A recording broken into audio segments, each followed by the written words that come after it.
फिर तुम्हारा एक और भी प्रॉब्लम है, तुम कहते हो जी हमारे टैंकों को जंग लग गया, हम लड़ नहीं सकते, इंडिया से दोस्ती कर लो।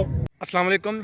ये आपका चहीता जिन्होंने इमरान रियाज खान साहब को हथकड़ियाँ लगवाई हैं, मैं उनसे मुखातब हूँ कि ये आपका एक चहीता और है जी, बहुत पुराना चहीता है, तकरीबन 1990 से 1988 से ये सहाफ़त कर रहा है।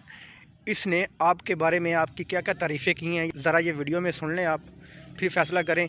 मैं ये पूछना चाहता हूँ कि इस बंदे के लिए हथकड़ी आपने बनवानी दी हुई है या अभी नहीं बनी। मैं ये आपसे पूछना चाहता हूँ कि इस बंदे को हथकड़ी कब लगेगी। तकरीबन 30 साल हो गए हम ये देख रहे हैं कि ये आपके कपड़े हर फॉर्म पे उतारता है, यहाँ तक कि आपकी फैमिली को बुरा भला कह रहा है कि इस बंदे को हथकड़ियाँ कब लगेंगी, जैसे कि इमरान रियाज खान साहब को लगाई हैं आपने। इस बंदे को हथकड़ियाँ कब लगेंगी? कि किसकी बीवी ने किसको क्यों गोली मारी और उसके पीछे कौन जिम्मेदारी थी। समझ आ रही है ना मैं क्या कह रहा हूँ। अब अगर आइंदा किसी सहाबी के घर में घुस के तुमने उस पर तशद्दुद किया, हम बताएंगे कि तुम्हें तुम्हारी बीवी ने गोली क्यों मारी। बस इतना ही बताना था। Thank you very much.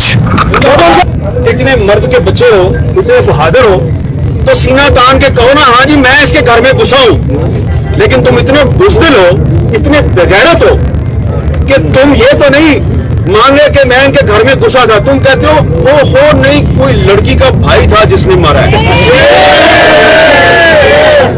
तो क्योंकि एक बहुत बेगैरत और बुज़दिल दुश्मन से वास्ता पड़ा है, तो इसलिए वो समझता है कि मेरा पता नहीं चलेगा, मैं नामालूम हूं।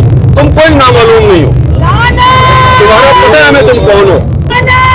तुमने इससे नारा लगवाया इजराइल मुर्दाबाद, इसलिए कि तुम्हारी दाढ़ी में तिनका है, तुम चोर हो। तुम्हें पता है कि तुम हम लोगों के सामने बैठ के इस्राइल के साथ सफारती ताल्लुकात की वकालत करते हो। जब तुम लोग पाकिस्तान के मीडिया को इजराइल के हक में एक नैरेटिव बनाने में नाकाम हो जाते हो, तुम देखते हो ये मीडिया तो हर वक्त इजराइल की मुखालफत ही करता रहता है, तुम्हें इस पर बड़ा गुस्सा आता है। तुम फिर कभी मुतीला जान को उठा लेते हो, कभी अबसार आलम को गोलियां मारते हो, कभी असद तूर को उठा के घर में घुस के मारते हो। फिर तुम्हारा एक और भी प्रॉब्लम है, तुम कहते हो जी हमारे टैंकों को जंग लग गया, हम लड़ नहीं सकते, इंडिया से दोस्ती कर लो। और मीडिया पे शिकवा होता है, मीडिया वालों तुम हम इंडिया से दोस्ती करना चाहते हैं, तुम हमारे साथ ताउन नहीं करते, तो तुम मीडिया को फेंटी लगाते हो। तो मीडिया जो है ये इंडिया के साथ दोस्ती में हमारे नए नैरेटिव जो है उसकी मदद नहीं